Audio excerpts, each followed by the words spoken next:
Welcome to the interview here on France 24. I'm Philip Crowther in Washington. We're on Capitol Hill today to go right to the heart of the debate that's happening right now here in the United States on Syria and on whether yes or no the United States should intervene militarily. This is a debate that's been raging here in Congress over the last week, and indeed is a debate that's being had in public as well, with public support currently for military strikes by the United States plummeting. Our guest on the France 24 interview today is Senator John McCain of Arizona, and also former Republican presidential candidate in 2008. Senator John McCain, thank you very much for your time. Thank you. Now, you've been advocating for a strong US military intervention in Syria for quite a while now. But what we're seeing right now is we've moved on to the diplomatic push between the United States and Russia. Is that something that you welcome, and indeed is that something that you think will have a success in the short or the long term?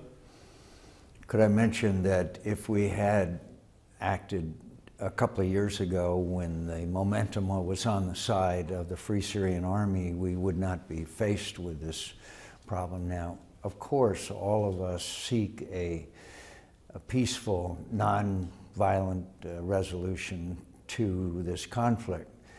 But I must say that I'm extremely skeptical that anything really good will come out of this, because I think Bashar Assad has the upper hand as far as momentum on the battlefield.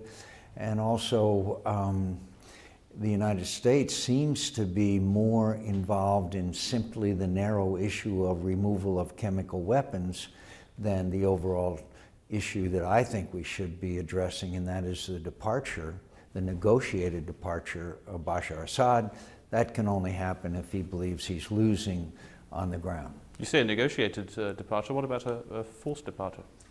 Only with a shift in momentum, only with the assistance of the United States and other countries that are already assisting, such as the Saudis, to provide them with the weapons that they need so they can be on a shift the momentum on their side. For a long time, actually up until about a year ago, there was the momentum on their side. Then you saw 5,000 Hezbollah, Iranian Revolutionary Guard, increased supplies of arms from both Russia and Iran, and that tilted the battlefield equation significantly in favor of Bashar Assad. I think he thinks he can win. Does it mean it's too late now, first of all, for this diplomatic push and this potential military intervention by the United States? Is it simply too late, in your opinion? No. The majority of those fighting are moderates. The Syrian people, as is well known, are moderates. The highest literacy rate in the Arab world is in Syria, and they're not going to stand for al-Nusra or some foreign jihadist governing them. Now look, in the post-Assad world, we are going to have to help the moderate Syrian, the Free Syrian Army, overcome these radical elements that have flooded in. But to have Bashar Assad remain in power, all kinds of messages are sent, not to mention the suffering of the Syrian people. What lesson do the Iranians draw? What lessons do the Israelis draw? What lessons do the North Koreans draw?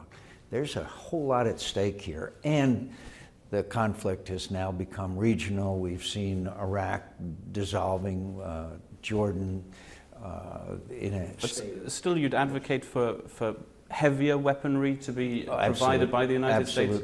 Absolutely. What's the risk involved here? It's a big risk after all, isn't it? I don't think it's a risk at all as far as anti-armor is concerned. There's so many misconceptions out there. One of them is we can't get the weapons to the right people. Well, the Saudis have been getting the weapons to the right people. Second of all, that somehow this is overtaken by Islamic jihadist extremists. It is not.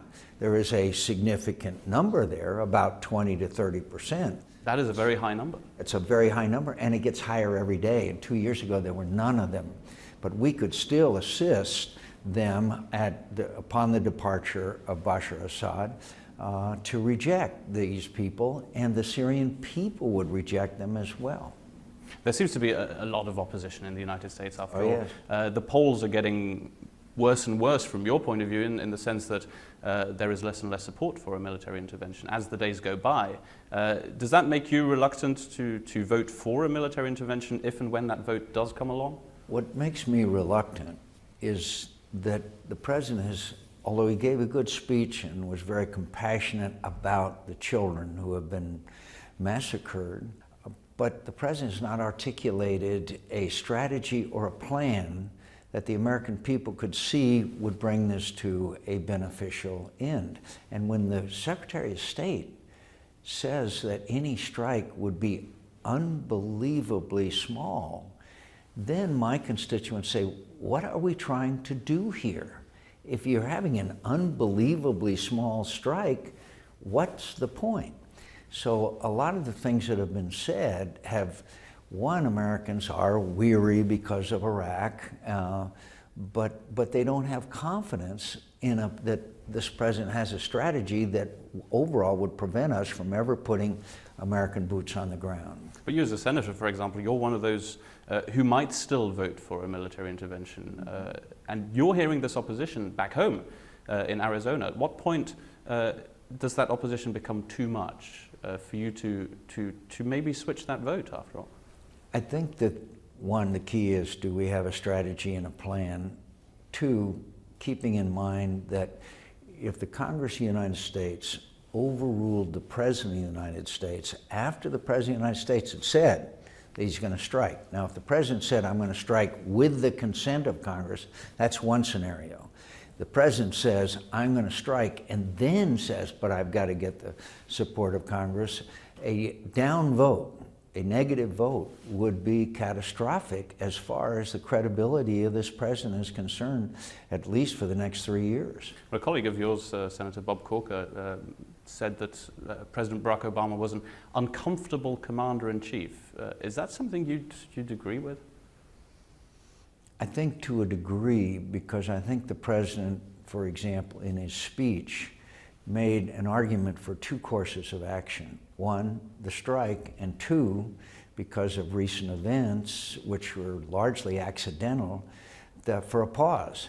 Do you really believe those were accidental? Oh, of course I do. When the Secretary of State says, well, the best thing they can do is get rid of their chemical weapons, but they won't do it, and his spokesperson derides that as a way out. And again, what we're seeing here in Geneva, or what we've seen in Geneva, is kind of a rope-a-dope. Now Bashar Assad is demanding that they stop aiding the rebels. The Russians are saying you've got to renounce force. And of course, then there was that wonderful piece in the New York Times by Vladimir Putin, which I'm sure you liked it. Offended every American. Let's have a look at the diplomacy that is going on right now. They are strange bedfellows after all, the United States and Russia, clearly opposed in terms of how the situation should be sorted out. And you even think that these are two completely incompatible positions after all, because one side says that one side used chemical weapons, as in the Assad regime, that being the United States. Russia still says it was the opposition that used chemical weapons. How is it possible to reconcile those two positions? Doesn't that give us the impression that this diplomacy might just fail? I think it's impossible to reconcile those two positions, and I have the faint hope that those positions can be reconciled. Do you think that is a concrete possibility, that if the United States does intervene militarily, if that does happen, on the basis of the use of chemical weapons, that then it's a get-out-of-jail-free card, that the United States no longer needs to intervene? The red line has been crossed, there's been a reaction, and that's it. I fear that that may be the case, and I would remind you again that the President of the United States said we were going to strike. He didn't say with the agreement of Congress. Would you have preferred that? Even as a senator? Listen, we woke up one morning and Ronald Reagan had invaded a small country called Grenada. That would have been okay with you? Absolutely, because I think our War Powers Act says that the President can act, but he has to come back within 60 days and get endorsement from Congress. I mean, he has the constitutional right to do that. Well, let's finally look into the crystal ball a little bit here. Where do you think the situation in Syria, and indeed the United States stance, will stand Say in a month's time from now, will this end at the United Nations? Will it end in Congress, possibly with that vote? Or will it just continue on the battlefield with no intervention? I can think, unfortunately, I can think of three scenarios. One is we have successful negotiations that Bashar al-Assad abandons the chemical weapons and we go to another Geneva conference and he agrees to leave power and we see a peaceful resolution. The second is that that it really does come to nothing and the United States of America does not act and therefore lose all credibility throughout the world. And the third scenario is that we do strike, we do give if they fail, we do give the Free Syrian Army the assistance they need, and over time they succeed and Bashar al-Assad then negotiates and departs.